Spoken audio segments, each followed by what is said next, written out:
Hello বন্ধুরা, আসসালামু আলাইকুম। রুমি ক্রিয়েশনে সবাইকে স্বাগতম। আশা করি সবাই অনেক অনেক বেশি ভালো আছো। আমি গত ভিডিওতে দেখিয়েছিলাম আমার বাবার সহ আমি বাজারে গিয়েছিলাম আর বাবার সাথে এই মাছগুলো কিনে নিয়ে আসছিলাম।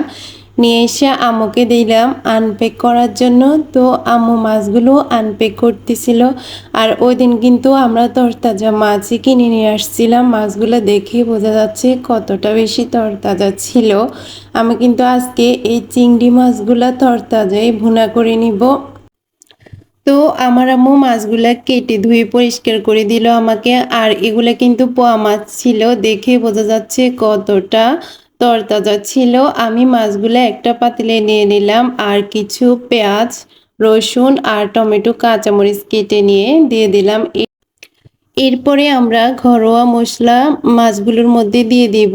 সেখানে ছিল হলুদের গুঁড়ি, মরিচের গুঁড়ি আর মশলার গুঁড়ি, আর সাথে কিন্তু স্বাদ মতো লবণ দিয়ে নিয়েছিলাম। আমরা আজকে মাছটা সরিষার তেল দিয়ে রান্না করব, সেজন্য সরিষার তেল নিয়ে নিচ্ছিলাম। আমার আম্মু আমার হাতের মধ্যে দিয়ে দিচ্ছিল, কারণ মাছটা আমি নিজ হাতে মাখিয়ে নিব। আর আজকে পুরা মাছটা আমি নিজে রান্না করব। আমার কিন্তু এখন অনেক বেশি হাতে সময় আছে, সেজন্য আমার কাজে হেল্প করতে আমার অনেক বেশি ভালো লাগে। এরপরে আমরা মাছটা রান্না করার জন্য পানি অ্যাড করে দিচ্ছিলাম। এটা হচ্ছে মাছের ঝোল হবে, আমরা মাখা মাখা করে ঝোল দিয়ে নিচ্ছিলাম। এরপরে আমরা বাহিরে রান্নার জন্য চলে গেলাম। এই যে মাছটা চুলার মধ্যে বসিয়ে দিলাম, আর আমরা কিন্তু লার্কির চুলায় রান্না করব।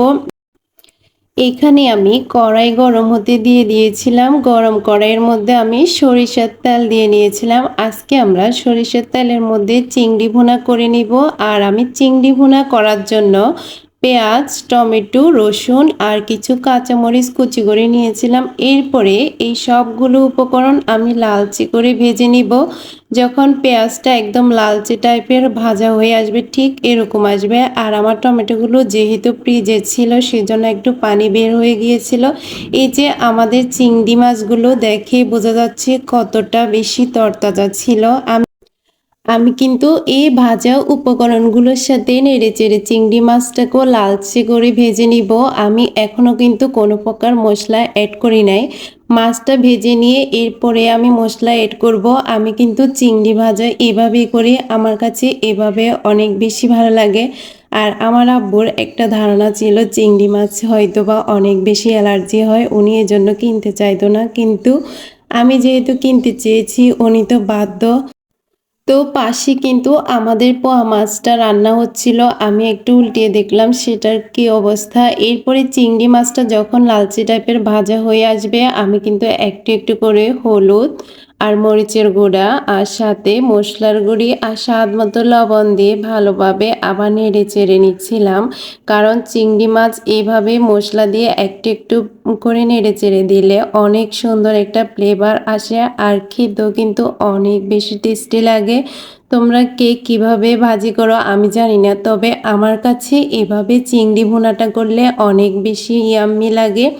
এরপরে যেহেতু ভুনা করব, একটু পানি তো দিতে হয়, না হয় চিংড়ি মাছের ভিতরে কিন্তু কাঁচা কাঁচা একটা ফ্লেভার থেকে যাবে, খেতে ভালো লাগবে না। সেজন্য আমি পানি অ্যাড করে দিচ্ছিলাম। আর এটাই কিন্তু আমাদের চুলার ভিউ, তোমাদেরকে দেখিয়ে দিচ্ছি। এরপরে আমার আম্মু করলো কি, উনি পাট শাক নিয়ে আসলো। উনি বলতেছে যে পোয়া মাছের সাথে উনি পাট শাক দিয়ে খাবে। তো আর কি করা, ওনার কথা তো শুনতে হয়। উনি এক পাশে পাট শাক দিয়ে চামচ দিয়ে একটু আলতো করে চেপে দিচ্ছিল, কারণ মাছ ভেঙে যাওয়ার সম্ভাবনা থাকে।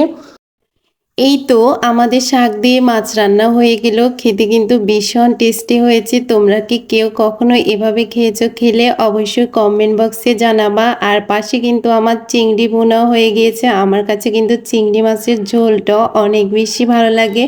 তো আজকে এই পর্যন্ত, আল্লাহ হাফেজ।